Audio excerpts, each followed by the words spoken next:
আমাদের দেশের জন্য হুমকি পিআর পদ্ধতিতে নির্বাচন। কেন? বাংলাদেশে হিন্দুদের ভোট আছে লক্ষ লক্ষ।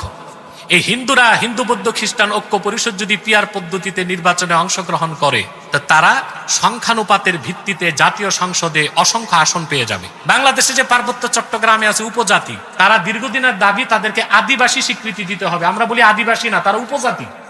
তারাও পিআর পদ্ধতিতে নির্বাচন করে সংসদে অসংখ্য আসন নিয়ে নিবে। তখন হবে কি? ভবিষ্যৎ বাংলাদেশের স্বাধীনতাই হুমকির মুখে পড়ে যাবে।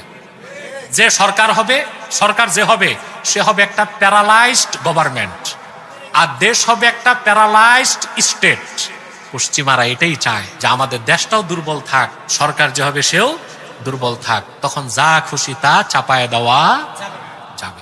অথবা আপনাদের এখন চিন্তা করা উচিত, 2-4টা সিট আর আসনের জন্য যারা পিআর করে দেশ গরম করতেছেন, নিজেদের স্বার্থ দেখলেন, দেশের স্বার্থ দেখবেন না, এটা বড় একটা ভুল কাজ হয়ে যাবে। মোটের উপর আমি যেটা বলবো, পশ্চিমাদের কোনো আদর্শ অনুসরণ করা মুসলমানদের সুযোগ নাই। কারণ